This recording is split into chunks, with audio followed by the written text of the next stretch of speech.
시청자 여러분 안녕하십니까? 뉴스타트 1부 시작합니다. 첫 소식입니다.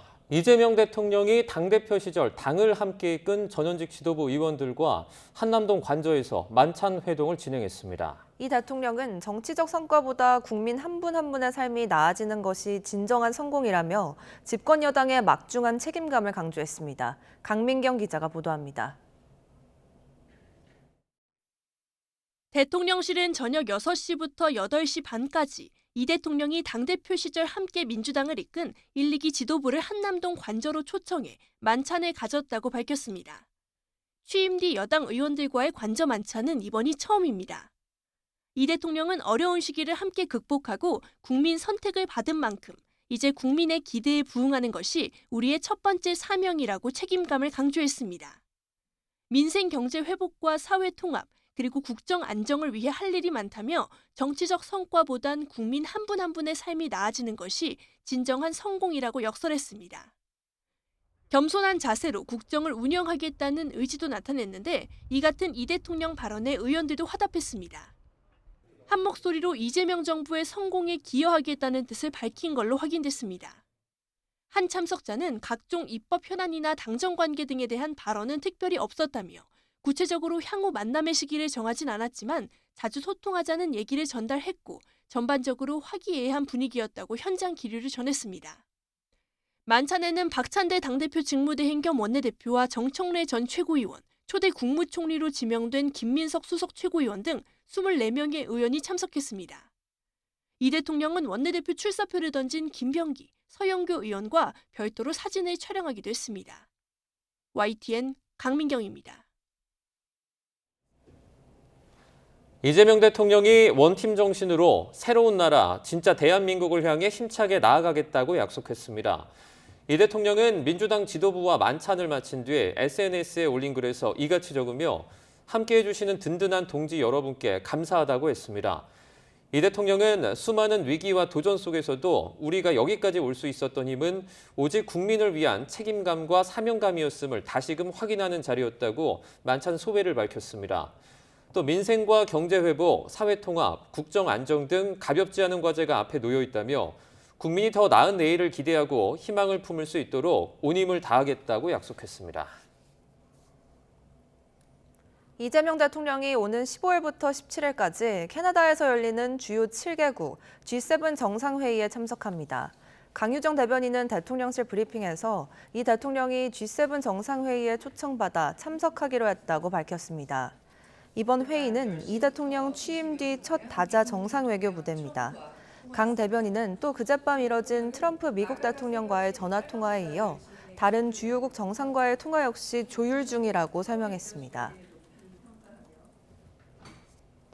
이재명 대통령은 임기 시작과 동시에 미국과의 관세 협상과 주한미군 방위비 분담금 문제 등 하나같이 까다로운 과제들과 마주하고 있습니다. 이번 G7 정상회담에서 트럼프 미국 대통령, 또 이시바 일본 총리와의 양자회담 성사 여부에도 관심이 쏠립니다. 윤웅성 기자입니다. 이재명 대통령의 다자 정상외교 데뷔전에서 가장 관심이 가는 대목은 트럼프 미국 대통령과의 한미 정상회담 성사 여부입니다. 미국과의 상호관세 유예 조치가 다음 달 8일로 종료를 앞둔 가운데 자동차와 철강 등 일부 업종은 이미 품목별 관세를 적용받고 있습니다. 트럼프 대통령이 관세 이슈에 주한미군 방위비 분담금 인상 등 안보 문제까지 엮어 그간 원스톱 쇼핑을 언급한 만큼 논의 여부가 주목됩니다. G7 정상회의 기간이 아니더라도 캐나다에서 행사가 열리는 만큼 인접한 미국으로 넘어가 단독 정상회담을 할 가능성도 점쳐집니다. 대통령실 관계자는 이 같은 방미 가능성에 대해 G7 회의 참석을 제대로 준비하고 있다는 정도로만 답을 드리겠다고 말했습니다. 이재명 정부 한일 관계 온도의 가늠자가 될 수 있는 이시바 시게루 일본 총리와의 양자회담 여부도 관전 포인트입니다. 보수야당 일각에서 제기하는 친중 외교 우려를 불식시키고 이 대통령이 대선 기간과 취임 직후 일관되게 강조한 국익 실용 기반 외교, 그 균형점이 시험대에 오르게 되는 셈입니다. 굳건한 한미 동맹을 토대로 한미일 협력을 다지고 주변 국가의 관계도 국익과 실용의 관점에서 접근하겠습니다. 여기에 G7 정상회담에 참석하는 다른 국가들도 미국과의 관세전쟁 여파에서 자유롭지 못한 만큼 범국가적 협력 등을 두고 탐색전을 펼 가능성도 있습니다. 이런 가운데 대통령실은 윤석열 정부가 축소했던 대통령 전용기 탑승 언론인 수를 문재인 정부 수준으로 복원하겠다고 설명했습니다. 앞서 윤석열 정부 당시 정부와 일부 언론 매체 사이 갈등으로 대통령 전용기 탑승 언론인 수가 줄어든 바 있습니다. YTN 윤홍성입니다. 용산 대통령실에서 업무를 시작한 이재명 대통령은 청와대 보수가 끝나는 대로 옮겨갈 예정입니다. 이르면 오는 9월쯤으로 대통령실에 자리를 내준 국방부가 용산 청사를 다시 쓸 것으로 보입니다. 신윤정 기자입니다. 이재명 대통령은 취임 첫날 첫 브리핑을 윤석열 전 대통령이 계엄을 선포했던 장소에서 시작했습니다. 이 대통령은 첫 인선 발표에 앞서 대통령실이 인력과 장비 없이 방치된 점을 직격했습니다. 지금 용산 사무실로 왔는데 꼭 무덤 같습니다. 아무도 없어요. 필기도구 제공해 줄 직원도 없군요. 컴퓨터도 없고 프린터도 없고 황당무계합니다. 이 대통령은 후보 시절부터 조속히 청와대를 보수해 집무실을 옮기겠다고 권해온 만큼 청와대로의 이전 작업에도 속도가 붙을 전망입니다. 용산 대통령실은 과거 국방부 본청으로 쓰던 건물인데 윤 전 대통령이 집무실을 용산으로 옮긴 뒤 청와대는 일부 시설이 일반인에게 개방됐습니다. 청와대에서는 현재 경내 탐방로 전면 보수와 정비 작업이 진행되고 있고 공사가 마무리될 때까지 관람객의 탐방로 출입도 제한되고 있습니다. 여권 안팎에서는 개보수 이후 청와대로 집무실을 완전히 옮기는데 3개월에서 6개월 정도가 걸릴 것으로 보고 있습니다. 집무실의 핵심인 지하 벙커 내 국가위기관리센터 등 보안시설 복구가 필요하고 이 대통령 집무실이자 참모진의 업무 공간인 여민관 등도 낡아 보수가 필요한 상황입니다. 이에 따라 이르면 9월쯤 집무실 이전이 이뤄질 전망입니다. 집무실 이전이 완료되면 바로 옆 합동참모본부로 이동했던 국방부가 다시 복귀할 것으로 보입니다. 이 대통령이 대통령 집무실을 최종적으로 세종으로 옮길지도 관심사인데 이 대통령은 10대 공약 중 하나로 세종 행정수도 완성을 언급하면서 국회 세종의사당과 대통령 세종 집무실을 임기 내 건립하겠다고 밝혔습니다. YTN 신윤정입니다. 대선 승리로 거대 여당이 된 더불어민주당도 지도부 재정비 절차에 돌입했습니다. 당대표 시절 당원들의 절대적인 지지를 받았던 이재명 대통령의 뒤를 이어서 누가 차기 대표가 될지 관심이 쏠립니다. 김경수 기자입니다. 더불어민주당은 이재명 대표 체제로 3년 만에 다시 정권 탈환에 성공했습니다. 이제 정치권의 시선은 이재명 대통령과 호흡을 맞출 집권 여당 첫 대표로 향하고 있습니다. 차기 당대표는 1년 남짓인 전임자 이재명 대통령의 자녀 임기만 맡게 되지만 대신 내년 지방선거 공천권을 행사할 수 있습니다. 후보군으로는 정청래 국회 법제사법위원장과 박찬대 원내대표 등이 벌써 거론되고 있습니다. 이재명 대통령이 하는 인선은 다 옳습니다. 숙고하셨기 때문에 잘한 인사라고 생각합니다. 이재명 정부의 성공적인 국정 운영을 든든히 뒷받침하겠습니다. 두 사람 모두 1기와 2기 이재명 지도부를 구성했던 대표적인 친명계 인사입니다.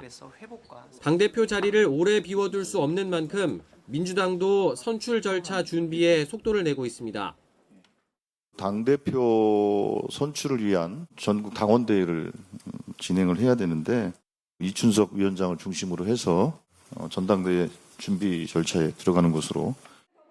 보통 8월이었던 전당대회 개최 시기가 당겨질 가능성도 열려 있습니다. 당대표와 함께 당내 투톱의 한 축인 원내대표 경쟁은 이미 시작됐습니다. 오는 13일 의원총회에서 새 원내대표가 선출될 예정인데 역시 친명계 인사들의 각축전이 될 것으로 보입니다. 야당 반발을 잠재우며 새 정부 국정과제를 차질 없이 뒷받침해야 하는 여당 첫 원내대표의 역할은 그 어느 때보다 중요할 수밖에 없습니다. 다만 이재명 대통령의 당 장악력이 워낙 강했던 만큼 수직적 당정 관계를 우려하는 목소리가 있는 것도 사실입니다. 이재명 대통령은 당정과의 관계를 수평적으로 운영할 거다 이렇게 생각을 합니다. 그래서 지시나 이런 것보다 상호 소통하고 대화해서 협의를 통해서 이재명 정부의 성공을 위해선 민주당이 거수기 역할에 그치기보단 대통령실에 민심과 쓴소리를 제대로 전달할 수 있어야 한다는 지적도 나옵니다. YTN 김경수입니다. 3년 만에 정권을 내주고 소수 야당이 된 국민의힘, 반성 쇄신이 절실하다는 의견이 곳곳에서 분출하고 있습니다. 미봉책이 아닌 체질 개선이 필수라는 지적 속에 근본적인 쇄신 가능성에 의문을 제기하는 시선도 적지 않습니다. 박광렬 기자가 취재했습니다. 정권교체 책임론을 둘러싼 거센 후폭풍에 휩싸인 국민의힘. 뼈를 깎는 쇄신 노력이 필요하다는 자성의 목소리가 잇따랐습니다. 큰절과 함께 소속 의원들의 릴레이 사과 제안, 여기에 재창당 운동이 필요하다는 의견도 나왔습니다. 당정 간의 협력은 수직적 당정 관계이거나 수평적인 당정 갈등이었습니다. 그래서 이 모든 사과와 반성을 시작하는 첫 움직임은 쇄신과 재창당 운동입니다.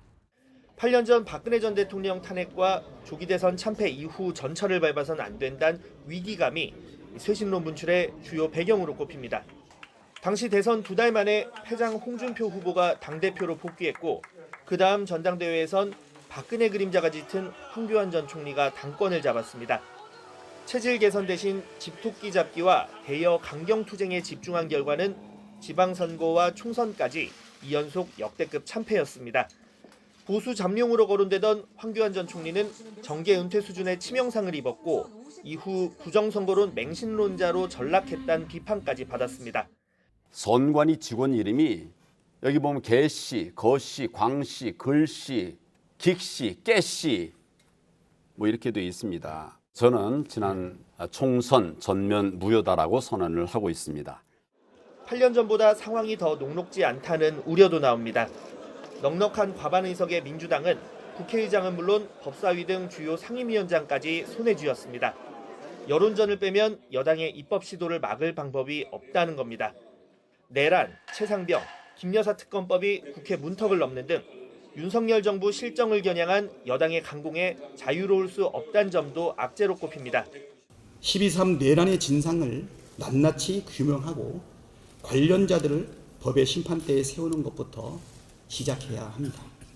윤석열, 김건희를 정점으로 한 국정농단의 실체 역시 한 점 의혹도 없이 밝혀내야 하지 않겠습니까? 문제는 22대 국회의원 임기가 3년 가까이 남았고 지역구 의석 65%는 이 텃밭, 영남에 편중된 상황에서 기득권을 내려놓는 자발적 쇄신이 가능하겠냐는 의문입니다. 당장 지난 정부 김장연대 등 이른바 윤심을 부각하며 당권을 잡았다고 평가받는 김기현 전 대표 등 중진들이 원내대표 하마평에 오르내립니다. 대선 공동선대위원장을 맡았던 양향자 전 의원, SNS에 당을 이끌어왔던 인사 모두가 석고대죄해도 모자라지만 각자만의 핑계와 살길만 찾는다고 강하게 비판했습니다.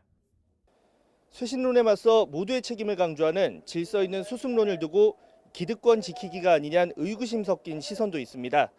집권 여당의 실점에만 기대지 않는 자각 노력과 함께 정권 교체를 부른 인사들의 이선 후퇴가 국민 신뢰 회복을 위한 첫 시험대란 관측도 제기됩니다. YTN 박광렬입니다.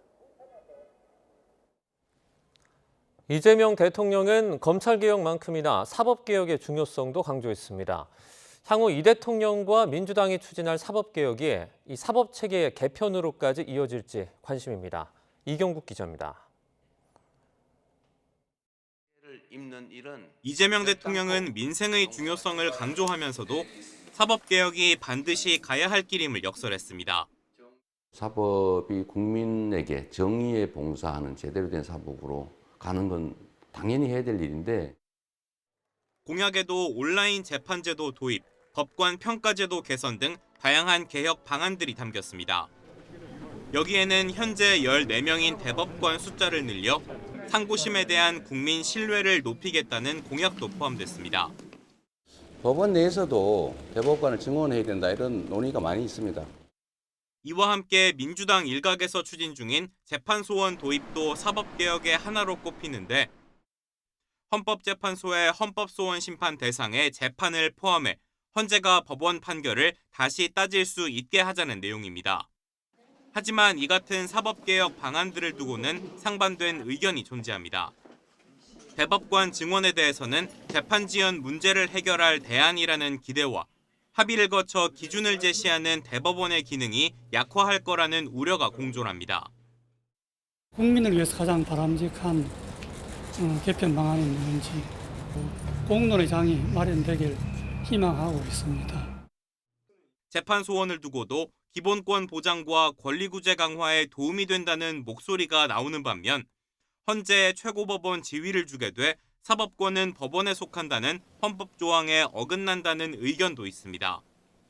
사실상 4심제 구조가 돼 소송 장기화, 사회적 혼란을 부를 수 있다는 법원의 지적도 풀어야 할 숙제입니다. 사법개혁이 갈등을 일으켜서는 안 된다고 강조한 이 대통령. 결국 충분한 국민적 합의를 거치느냐가 개혁의 성패에도 큰 영향을 미칠 전망입니다. YTN 이경국입니다. 이재명 대통령은 대선 후보 시절 주택 공급 확대를 강조했는데요. 주택시장 양극화와 같은 부동산 시장의 과제가 산적한 가운데 얼마나 어떻게 주택을 공급할지와 같은 구체적인 청사진이 나와야 할 것으로 보입니다. 최두희 기자입니다. 이재명 대통령이 대선 후보 시절 내건 부동산 공약은 재건축, 재개발 완화와 유휴부지 개발 등을 통한 주택 공급 확대에 초점이 맞춰졌습니다. 다만 문재인 정부의 부동산 정책이 실패한 점을 의식한 듯 선거 기간 부동산 공약을 전면에 내세우진 않았습니다. 세금으로 집값 잡는 일을 하지 않겠다며 공급을 늘리는 방향으로 가겠다고 약속하기도 했습니다. 시장을 존중하고 굳이 무리해서 누르면 누를수록 더 많이 오르는 이런 이상한 현상을 더 이상 유발하지 않도록 하겠습니다. 이런 가운데 부동산 시장에선 똘똘한 한채 현상으로 서울의 인기 지역과 수도권 지방 간 집값 격차가 날로 커지는 데다 입주 물량 감소와 같은 공급 절벽이 눈앞에 닥친 상황. 이에 따라 전문가들도 새 정부의 최우선 과제는 공급 확대라며 좀 더 명확한 청사진을 내놓을 필요가 있다고 조언합니다. 수도권의 경우엔 단기 공급 확대를 위해 3기 신도시 용적률을 높이고 정비사업 걸림돌로 꼽히는 재건축 초과이익 환수제는 폐지해야 한다는 지적도 나옵니다. 가장 빠른 공급 확대는 3기 신도시의 용적률을 1기 신도시처럼 300에서 350%로 상향하는 이 문제가 가장 먼저 검토돼야 될 부분이라고 판단되고요. 수도권과 달리 지방의 경우엔 침체를 막기 위한 수요 진작책이 시급한 만큼 수도권과 차별화된 접근법이 필요하다는 의견도 있습니다. 새 정부 부동산 청사진이 위기에 놓인 부동산 시장과 관련해 실효성 있는 처방을 담아낼 수 있을지 주목됩니다. YTN 최두입니다. 대선을 하루 앞두고 태안화력발전소에서 또 한 번 안타까운 사망사고가 발생하면서 새 정부의 첫 노동 현안으로 떠올랐습니다. 이재명 대통령은 일하다가 죽는 나라는 용납하지 않겠다는 의지를 표명한 가운데 노동자들은 이 대통령과 대화를 요구하고 있습니다. 염혜원 기자입니다.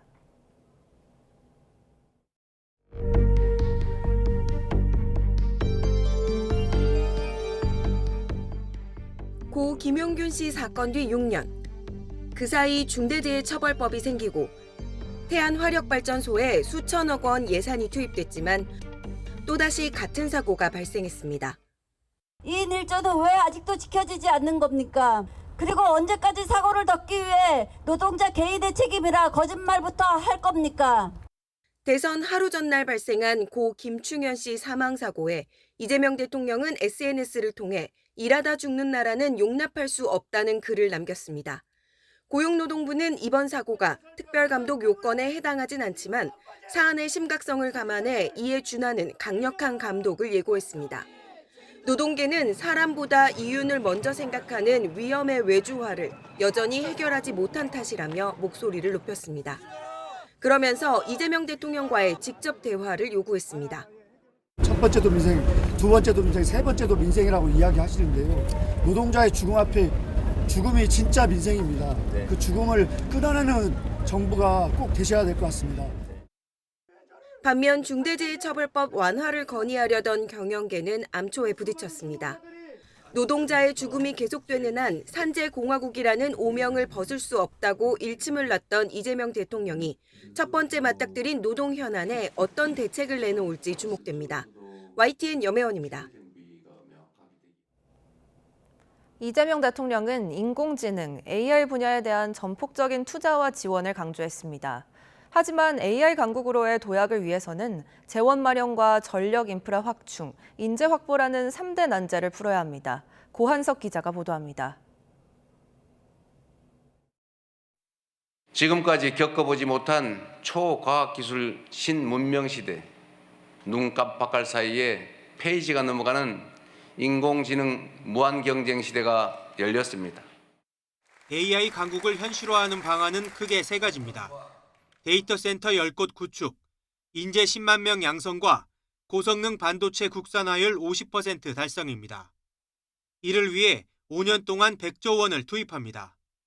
자금은 국민, 기업, 정부, 연기금 등이 참여하는 국민펀드를 통해 마련합니다. 하지만 펀드의 수익성과 안정성 문제, 장기 투자까지 담보해야 하는 어려움을 안고 있습니다.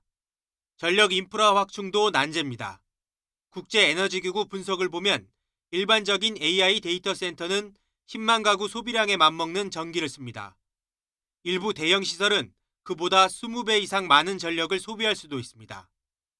데이터 센터는 1, 2년이면 만들 수 있지만 발전 설비, 송전망 건설에는 5년 이상 걸린다는 시차 문제도 따릅니다. 특히 재생에너지가 아닌 화석연료를 사용할 경우 이재명 대통령이 공약한 기후위기 대응 정책과 상충한다는 모순도 발생합니다. 단기, 중장기 로드맵을 그리고 각 부처 사업을 조율하고 민간과 협업할 수 있는 강력한 컨트롤 타워가 필요합니다. 예산, 규제, 전략을 총괄 조정할 수 있는 실질적인 권한 확보가 주어진 AI 관련 인재의 해외 유출이 심각하고 가르칠 수 있는 교수진의 수가 절대적으로 부족하다는 점도 AI 강국을 향해 넘어야 할 산입니다. YTN 고한석입니다. 건진법사 전성배 씨와 관련된 청탁 의혹 수사가 1년을 훌쩍 넘기면서 수사가 장기화하는 것 아니냐는 전망이 나오고 있었는데요. 김건희 특검법에 따라서 특검 수사팀이 출범하기 전 검찰의 막바지 수사가 어디까지 속도를 낼 수 있을지 관심이 쏠리고 있습니다. 양동훈 기자입니다. 건진법사 전성배 씨 청탁 수사는 사기 코인 의혹에서 출발했습니다. 지난해 4월 퀸비코인 관계자 이모 씨의 휴대전화를 압수수색하던 서울 남부지방검찰청 가상자산합동수사부가 전 씨의 지난 2018년 영천시장 공천 관련 청탁 정황을 확보한 겁니다. 퀸비코인 관계자 2명은 각각 지난해 5월과 9월 검찰 조사에서 관련 내용을 진술하기도 했습니다. 하지만 검찰이 전 씨를 체포하고 법당을 압수수색하는 등 본격적인 수사에 나선 건 지난해 12월 중순에 접어들어서였습니다. 검찰은 전 씨에 대한 구속영장을 2차례 청구했지만 법원에서 모두 기각됐고 공소시효 만료가 코앞까지 다가오자 2장짜리 공소장과 함께 전 씨를 재판에 넘겼습니다. 이후 검찰은 통일교 청탁 의혹 등으로 수사를 계속 확대했습니다. 윤 전 대통령 사저를 포함해 김건희 여사 주변 인물들에 대한 대대적인 압수수색과 관계자 조사를 벌였습니다. 이 과정에서 최측근 비서 등의 샤넬 가방 연루 정황이 드러났지만 여전히 한 방이 없다는 평가도 나옵니다. 결정적인 단서라고 볼 수 있는 다이아몬드 목걸이와 샤넬 가방 2개, 천수삼 농축차의 행방이 여전히 오리무중이기 때문입니다. 한 차장검사 출신 변호사는 YTN에 공소시효가 채 한 달도 남지 않은 시점에서야 전 씨에 대한 강제 수사를 벌인 건 시작부터 늦은 감이 있다며 수사가 장기화하고 있다는 지적도 피하기 어려운 상황이라고 설명했습니다. 다만 김건희 여사가 직접 연루된 정황이 확인되면 검찰이 적극 소환을 검토할 가능성도 배제할 수는 없습니다. 이런 가운데 여당 주도로 국회를 통과한 김건희 특검법에 따라 특검 수사가 시작되면 검찰 수사는 중단될 수밖에 없는데 그 전까지 검찰이 얼마나 속도를 낼 수 있을지 관심이 쏠리고 있습니다. YTN 양동훈입니다. 이번 21대 대선 과정에서 선관위의 부실 관리로 투표소 곳곳에서 소란이 벌어졌습니다. 선관위가 불신을 자초한다는 지적이 나오는 가운데 부정선거를 주장하는 단체들이 투표 과정을 감시하겠다고 나서며 논란이 되기도 했습니다. 표정우 기자입니다. 마스크를 끼고 모자를 눌러쓴 여성이 양팔을 붙들린 채 법원에 나타납니다. 이번 대선에서 남편 신분증을 이용해 대리투표한 혐의로 구속된 60대 선거 사무원입니다. 불법인 거 알고도 계획하신 건가요? 전혀 몰랐습니다. 언제부터 혹시 계획하신 건가요? 죄송합니다. 전혀 그런 거 아닙니다. 서울 신촌동의 한 투표소에서 투표용지를 받은 시민들이 건물 밖에서 대기하는 일까지 벌어지자 선관위는 대국민 사과문을 발표했습니다. 부실 관리에 대해서 우리 국민 여러분께 진심으로 송구의 말씀을 드립니다. 하지만 이후 본투표에서도 선관위의 관리 부실 사례가 반복됐습니다. 투표소에 갔더니 이미 누군가 자기 이름으로 투표를 했더라는 신고도 있었습니다. 경자로 서명이 돼 있었어요. 제가 만약에 투표를 안 갔으면은 제가 투표를 한 게 된 거잖아요. 투표 용지를 주면서 신분증과 얼굴을 확인하고 본인이 맞을 경우에만 수령인란에 서명을 받아야 하는데 이 과정이 미흡했던 걸로 보입니다. 실제로 동명이인의 서명란에 서명을 받은 경우도 잇따라 확인됐습니다. 심지어 경기 용인에선 투표 절차를 감독하는 참관인이 같은 이름을 가진 유권자의 신분으로 투표하는 일까지 벌어졌습니다. 관리인분이 명찰을 하고 계셨는데 명찰에 적혀있는 이름이랑 제 이름이랑 동일했고 알고 봤더니 그분이 선거를 하고 가신 거다. 이런 가운데 부정선거를 주장하는 단체들은 사전투표소 앞을 오가는 시민을 촬영하며 인원을 기록하는 등 투표 조작을 감시하겠다고 나서 논란이 됐습니다. 황당하죠. 투표 평화롭게 하고 나오는데 이제 이상한 사람이 들러붙어서 막 나이를 물어보질 않나 경찰을 부르질 않나. 부정선거 주장 단체 회원 가운데 일부는 사전투표함을 감시한다며 선관위 건물에 무단 침입했다 현행범 체포되기도 했습니다. 경기 용인에선 회송용 봉투에서 기표된 투표용지가 나왔다는 신고가 접수됐는데 선관위는 자작극으로 의심하고 경찰에 수사를 의뢰했습니다. 또다시 선관위의 부실관리 문제가 도마 위에 오른 가운데 부정선거를 감시하겠다는 단체들의 등장까지 겹치며 투표소 곳곳에서 혼란이 빚어진 상황. 선관위가 불신을 자초하고 있다는 비판 속에 재발 방지를 위한 쇄신과 대책 마련이 시급하다는 지적이 나옵니다. YTN 표정우입니다. 어제 오후 경북 구미에 있는 다가구 주택에서 가스 폭발로 추정되는 화재가 발생해 20대 여성이 숨졌습니다. 경남 진주에서도 주차된 승합차에서 불이 나는 등 밤사이 전국에 화재 소식이 잇따랐습니다. 이현정 기자입니다. 창밖으로 시뻘건 불길이 맹렬하게 치솟고 검은 연기가 뿜어져 나옵니다. 어제 오후 6시 10분쯤 경북 구미시 진평동의 한 다가구 주택에서 가스 폭발로 추정되는 불이 났습니다. 불은 30여 분 만에 꺼졌지만 불이 시작된 방에 있던 20대 여성이 숨진 채 발견됐습니다. 도시가스가 터졌나 했는데 너무 폭발이 커서 시청에서 나와서 대피도 시키고 주민 8명을 대피시킨 경찰과 소방은 합동감식으로 정확한 화재 원인을 파악할 예정입니다. 승합차 한 대가 화염에 휩싸인 채 맹렬하게 타오릅니다. 어제 저녁 8시 20분쯤 경남 진주시 신안동의 한 다세대 주택 앞에 있던 차에서 불이 나 운전자와 주민 등 7명이 대피했습니다. 밖에서 불이야라고 난리가 나가지고요. 냄새 많이 나고 차량이 앞부분도 계속 타더라고요. 운전자는 차량 기능 조절 장치에서 갑자기 불꽃이 튀었다고 주장하고 있습니다.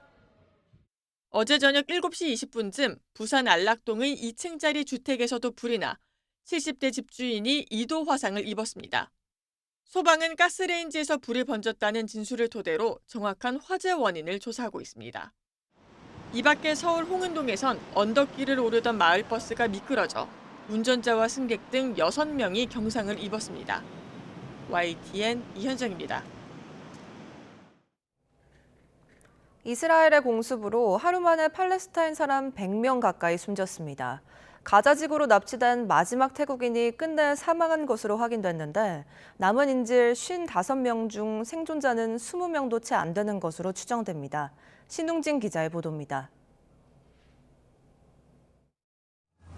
폭격의 여파로 연기도 채 가시지 않았지만 한 명이라도 구해보겠다고 사람들이 모여들었습니다. 이스라엘이 공습한 건물은 난민들이 주거하던 아파트인 것으로 전해졌습니다. 이번에도 민간인, 특히 어린이들이 많이 숨졌습니다. فجأة ضربوا صاروخين F-16 نزلوا العمارة وهذا عملية جبانة بعتبرها يعني كلها مدنيين وأطفال ولا في يعني فيش عسكريين كلها مدنيين ناس مدنيين أبرياء. 가자시티 현장에서 사상자가 엄청나게 발생했고 남부 무아시 지역도 인명피해를 봤습니다. AP통신은 가자지구 보건부를 인용해 토요일 기준 24시간 동안 이스라엘 공격으로 100명 가까이 사망했다고 보도했습니다. 가자지구 총공세에 나선 이스라엘은 남부 라파에서 마지막 태국인 인질 나타퐁 핀타 씨의 시신을 수습했다고 밝혔습니다. 핀타는 지난 2023년 10월 7일 이스라엘 남부 니르 오즈 집단 농장에서 일하던 중 납치됐습니다. และจากนั้นได้นำร่างมาพิสูจน์ DNA ที่สถาบันนิติวิทยาศาสตร์ที่กรุงเทลอาวีฟและผลตรวจยืนยันว่าเป็นร่างของนายณัฐพงศ์ 이스라엘군은 팔레스타인 무장단체 무자헤딘 여단이 억류 초기에 살해한 것으로 보고 있는데 무자헤딘은 아무런 입장도 내지 않고 있습니다. 이스라엘에서 잡혀간 인질 55명 중 절반에서 많게는 3분의 2 이상이 숨진 것으로 파악돼 생존자는 이제 20명에 불과한 것으로 추정됩니다. YTN 신홍진입니다. 세계에서 한인이 가장 많이 거주하는 도시 LA에서 미 연방당국의 대대적인 불법 체류자 단속이 벌어졌습니다. 무장한 차량들이 동원되고 이민 단속국과 FBI도 투입됐는데 체포된 인원 가운데 한인이 포함됐다는 보도도 나왔습니다. 홍주혜 기자입니다. 무장한 차량이 미국 캘리포니아주 로스앤젤레스 도로를 질주합니다. 곧이어 사람들이 등 뒤로 손이 묶인 채 차에 태워집니다. 미국 이민세관 단속국이 LA 곳곳에서 군사작전을 방불케 하는 불법 체류자 체포 작업을 동시다발적으로 진행했습니다. 6일 하루 LA에서 40여 명이 체포된 가운데 뉴욕타임스는 한국과 멕시코 출신 이민자들이 다수 포함됐다는 목격자 증언을 전했습니다. 연방 구금시설 앞은 단속에 항의하는 시위대와 경찰의 충돌로 아수라장이 됐습니다. 경찰은 후추 스프레이에 이어 최루탄도 발사합니다. Our community is under attack and is being terrorized. These are workers. These are fathers. These are mothers. 민주당 소속인 LA 시장과 캘리포니아 주지사는 연방수사국 FBI도 투입된 이번 단속을 일제히 규탄했습니다. 미국에서 두 번째로 큰 도시인 LA는 전체 인구의 34%, 135만 명이 이민자로 한인도 20만 명 넘게 살고 있습니다. 그러나 관세 전쟁으로 큰 재미를 보지 못한 트럼프 정부가 불법 이민자 체포와 추방에 박차를 가하면서 도시 전체가 불안감에 휩싸였습니다. YTN 홍주혜입니다. 트럼프 미국 대통령이 일론 머스크 테슬라 최고 경영자의 최근 공세는 약물 때문일 수 있다고 말하는 것으로 보도됐습니다. 트럼프는 곧 대통령 별장인 캠프 데이비드에서 고위 당국자 회의를 소집할 예정인데 머스크에 대한 문제도 논의될 가능성이 제기되고 있습니다. 뉴욕에서 이승윤 특파원입니다. 트럼프 미국 대통령이 자신을 향한 일론 머스크 테슬라 최고 경영자의 공격이 약물 영향일 가능성을 언급했습니다. 미국 CNN 방송은 트럼프가 보좌진에게 머스크가 최근 48시간 동안 보인 행동이 약물 의혹과 연관이 있다고 보느냐고 물었다고 전했습니다. 앞서 머스크가 케타민과 엑스터시 등 마약과 각성제 등을 수시로 복용했다고 전했던 뉴욕타임스 보도 내용과의 연관 가능성을 거론한 겁니다. 파국에 빠진 관계가 보복과 재보복의 악순환 속에 더 나빠질 수 있는 상황에서 트럼프는 세 가지 카드를 손에 쥐고 있습니다. 첫 번째는 머스크의 약물 오남용을 조사하는 방안입니다. 두 번째는 스페이스 X 등 머스크 소유의 업체들과 연방 정부가 맺은 계약을 일방적으로 해지하는 겁니다. Yeah, they can. The U.S. can survive without almost anybody. Except me. 세 번째 카드는 머스크의 기업에 대한 감시 감독과 조사와 수사를 강화하는 방안입니다. 다만 미 국방부와 나사는 골든돔 등 핵심 사업을 기술력이 독보적인 스페이스 X에 의존하고 있어 일방적인 계약 해지는 어려울 전망. 이런 가운데 트럼프는 곧 대통령 별장인 캠프 데이비드에서 제이디 벤스 부통령과 피트 헤그세스 국방장관이 포함된 고위 당국자 회의를 소집합니다. 이 자리에선 국방 등과 연관이 많은 머스크와의 내홍 문제도 도마 위에 오를 전망입니다.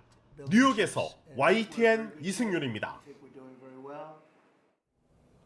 중국 정부가 유럽연합, EU와의 중국산 전기차 관세 협상이 막바지 단계에 있다고 발표했습니다. 현지 시간 7일 중국 상무부는 왕 원타오 부장과 마로시 셰프초비치 EU 무역 경제안보 담당 집행위원이 지난 3일 프랑스 파리 회담에서 긴박하고 중요한 의제들을 논의했다고 밝혔습니다. 이어 왕 부장과 셰프초비치 집행위원은 전기차 문제를 중심으로 전문적이고 깊이 있는 논의를 진행했다며 EU가 새로운 기술 경로를 논의하자고 제안해 중국은 법률과 기술 측면에서 실행 가능성을 평가할 것이라고 설명했습니다. 비만 치료제로 각광을 받고 있는 위고비는 신부전 환자의 심장마비와 뇌졸중 치료제로도 승인을 받았습니다. 여기다 암을 예방하고 치료하는 데도 효과가 있다는 연구 결과도 잇따르고 있습니다. 권영희 기자가 보도합니다. GLP-1 작용제는 당뇨병 치료에 사용되는 주사제로 용량을 더 늘려 비만 치료에도 쓰입니다. 오젬픽과 위고비, 젯바운드 등으로 잘 알려져 있습니다. 미국 연구팀은 비만과 당뇨병을 함께 앓고 있는 환자들을 두 그룹으로 나누어 비교했습니다. 한 그룹은 GLP-1 약물을 복용했고 다른 그룹 환자들은 체중 감소와 관련 없는 당뇨병 약물을 복용했습니다. 두 그룹은 각각 8만 5천 명씩입니다.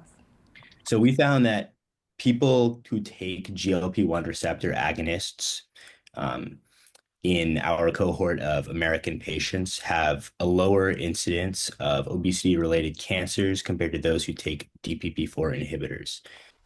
4년 뒤 GLP-1 약물 복용 그룹의 암 발생률이 7% 낮았습니다. 전체 사망률도 8% 낮았습니다.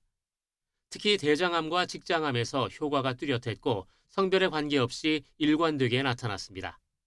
연구팀은 이 약물이 체중과 염증 감소, 인슐린 저항성과 대사 조절 개선 같은 복합적 기전을 통해 암 발생 경로를 차단했을 가능성을 제기합니다.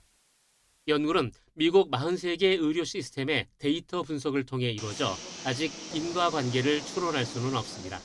And so really what this is a call to scientists and clinical investigators to do more work in this area to really prove or disprove this association. 연구 결과는 올해 미국 임상종양학회에서 공개됐습니다. 지난해에도 이 약물을 복용한 2형 당뇨 환자들에게서 비만 관련 암 발생이 줄었다는 연구 결과가 발표됐습니다. YTN 권영입니다.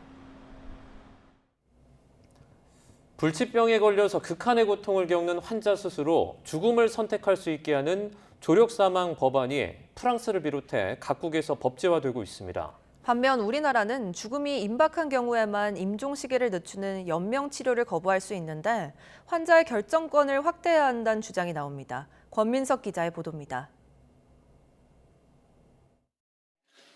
지난달 27일 프랑스 하원은 공개 토론 끝에 찬성 305명, 반대 199명으로 조력 사망 법안을 통과시켰습니다. c'est quoi? C'est d'abord permettre à des hommes et des femmes à qui on donnera ce nouveau droit de dire oui, je souhaite avoir l'aide à mourir. C'est un droit en plus.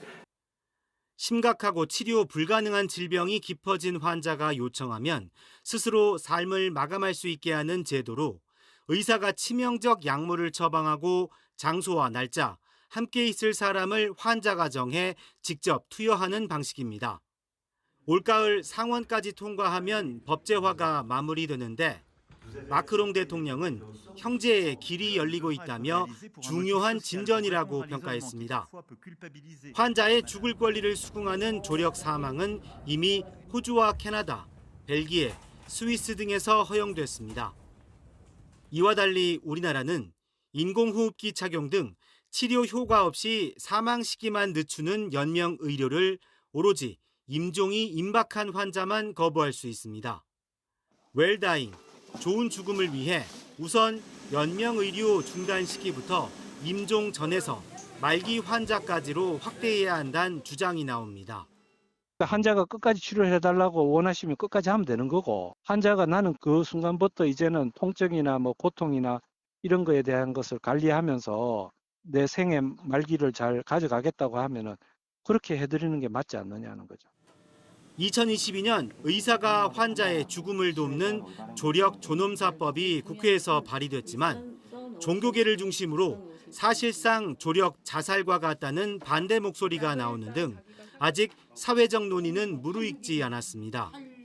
이런 가운데 2018년부터 지난해까지 39만 7천여 명이 연명치료 중단을 택하는 등 삶과 죽음의 경계를 환자가 정하도록 해야 한다는 논쟁은 더욱 가열될 거로 보입니다. YTN 권민석입니다.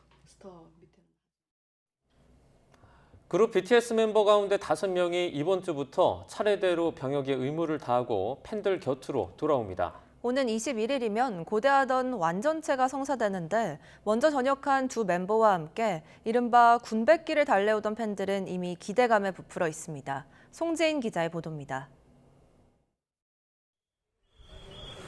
지난해 6월 BTS 멤버 가운데 가장 먼저 군복을 벗은 지는 눈코 뜰 새 없이 바쁜 나날을 보내고 있습니다.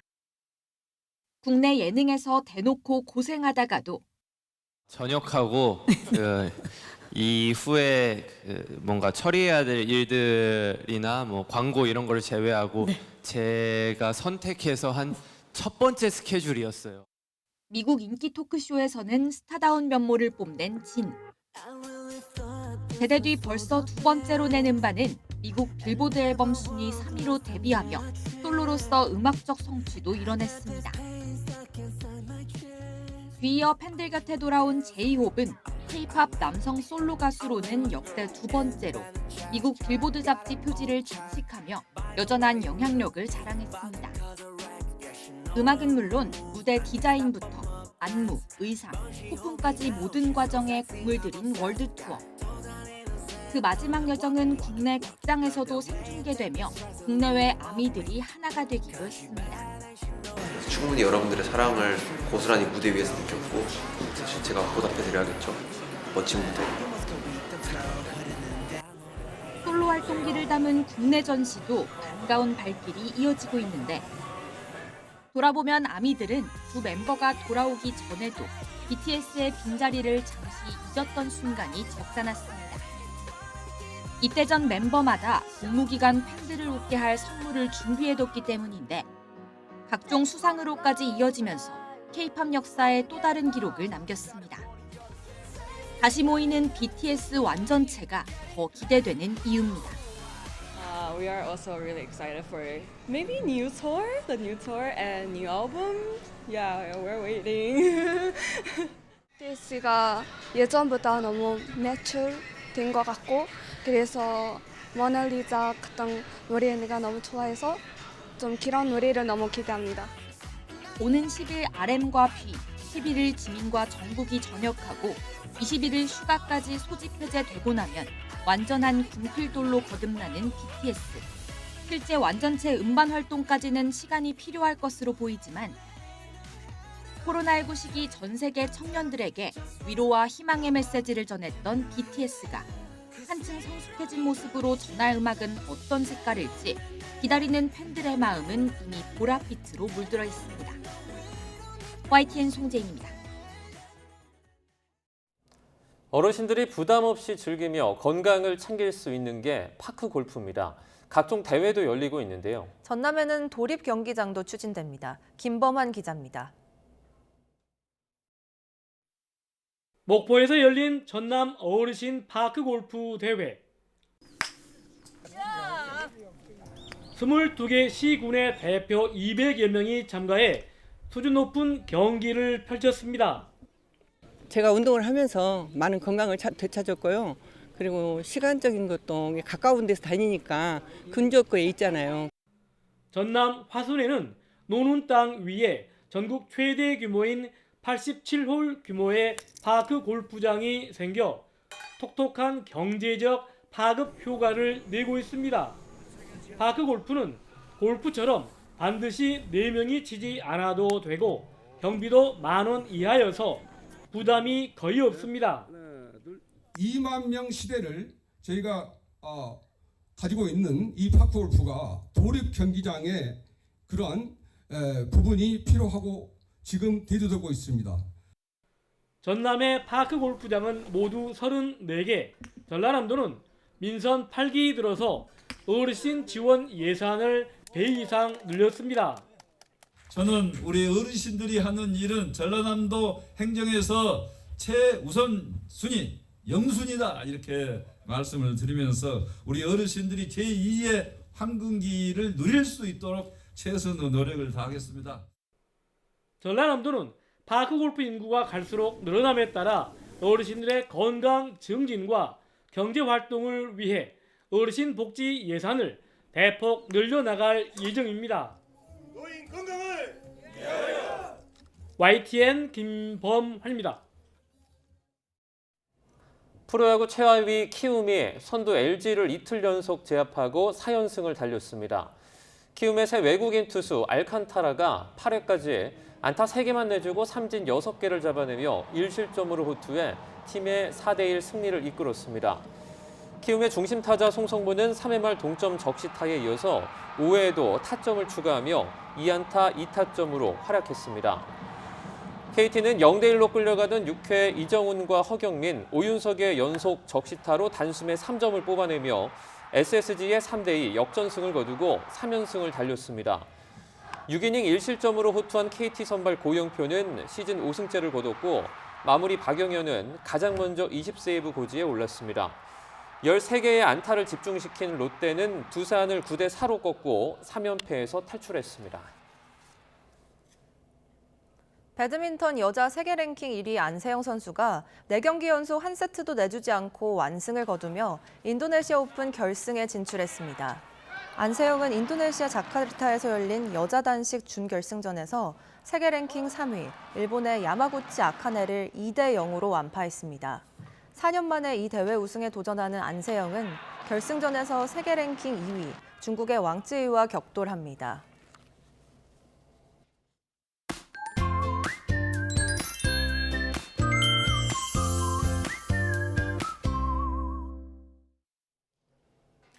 휴일인 오늘도 내륙을 중심으로는 한여름 더위가 기승을 부리겠습니다. 오늘 서울 낮 기온은 30도로 어제보다 덥겠고 체감 온도는 이보다 1, 2도가량 더 높겠습니다. 오늘 오전까지 서해안과 남해안에는 안개가 짙게 끼겠고요. 낮 동안 구름 사이로 볕이 내리쬐며 자외선과 오존이 무척 강하겠습니다. 오후까지 제주도에는 비가 내리겠고 강원 남부 산간과 충청, 전북과 영남 내륙에는 오후 한때 요란한 소나기도 지나겠습니다. 현재 기온 살펴보도록 하겠습니다. 현재 서울 기온은 21.5도, 대구는 20.9도를 보이고 있습니다. 오늘 낮 기온은 내륙을 중심으로 30도 안팎까지 오르겠는데요. 서울이 30도, 대전은 28도, 전주와 대구는 30도를 보이겠습니다. 남은 한 주간 제주도에는 비 소식이 작겠고요. 주 후반에는 남부지방에도 비가 내릴 전망입니다. 지금까지 날씨 정보였습니다. 뉴스타트 1부 마칩니다. 잠시 후 2부가 이어집니다. 시청해주신 여러분 고맙습니다.